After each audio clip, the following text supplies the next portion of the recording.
কি জানো নাইম ভাই, কানা নাইম এইমাত্র রিপোর্ট করলো যে এটা নাকি চার্জ হয় না। তো চার্জ হয় না, মাইনাস পয়েন্টটা প্রথমত ভুল করছে, এটা মাইনাস পয়েন্ট, যে এটা হলো মাইনাস, দেখছো এবার এটা। তো এই লাইনটা এখানে দিছে, কিন্তু এটা হচ্ছে তোমার অন্য একটা লাইন।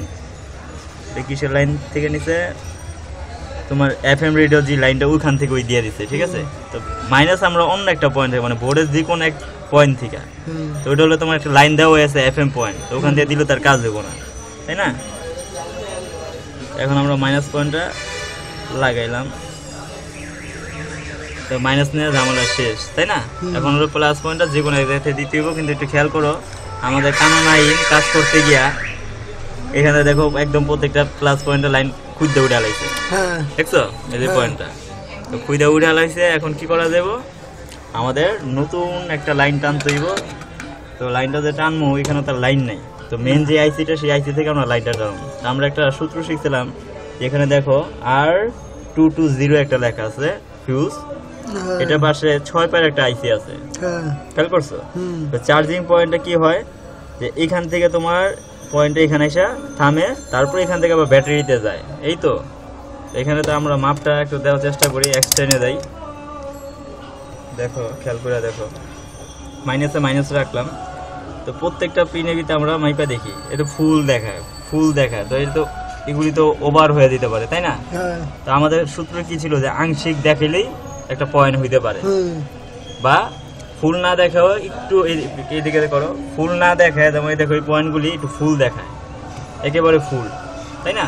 তো আমাদের সূত্র কি ছিল, ফুলের থেকে একটু কম দেখাবে নতুবা আংশিক দেখাবে, তাই না। কিন্তু দেখো এখানে একটা মাপ পাইছি যে আংশিক দেখাইছে, দেখো ভালো করে, দেখছো আংশিক দেখাইছে মাপটা। আবার দেখে, আবার ধরি, ওখানে ধরো মিটারে ধরো, দেখো এই মাপটা এই আংশিক দেখাইছে, দেখছো। আমরা এরকম একটা মাপ পাইলাম, তো মাপটা কোনটা, এইটা, এই দেখো পিনটা, এই মাপটার ভিতরে আমরা পাইলাম। তো আমরা ইচ্ছা করলে এখানে পিনটা আবার একটু ক্লিয়ার ভাবে আমি দেখাই, থিনার দিয়া, এই যে এই লাইনটা দেখো এখান থেকে আসছে এইভাবে আসছে। আমরা ইচ্ছা করলে এই পিনের ভিতরে লাগাইতে পারি, নয়তো বা এখান থেকে আমরা একটা জ্বালাই দিতে পারি লাইনটা। আমরা যেহেতু সূত্রে শিখছি যে আইসি পায়ের মধ্যে লাগামু, তো ওই ভেজাল ওই জামালা না যায়, ডাইরেক্ট আইসি পায়ের মধ্যে আমরা লাগাই দিই, সেটাই ভালো হইব, কারণ অত কিছু পেস্ট করার সময় নেই, তাই না। শর্টকাটে ঝামেলা সেরা ফেলানোটাই ভালো। এই কাজটা, এই দেখো জ্বালাইটা,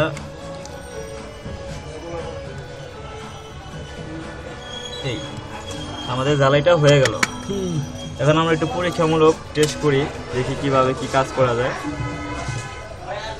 এই ব্যাটারিটা লাগালাম, আচ্ছা তার আগে আমরা এটা দেখি, চার্জিং পোর্টটা লাগালাম, আমরা এখানে ভোল্টেজটা দিলাম 10, দেখো আবার এখানে ভোল্টেজে খেয়াল করো যে এখানে চার্জিং এর লাইনটা শো করে কিনা,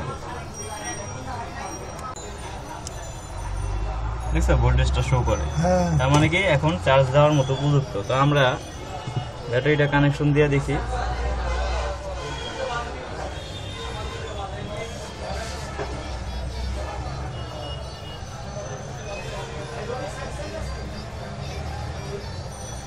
দেখছো কি সুন্দর চার্জিং হচ্ছে, তার মানে কি আমাদের কাজ সমাধান।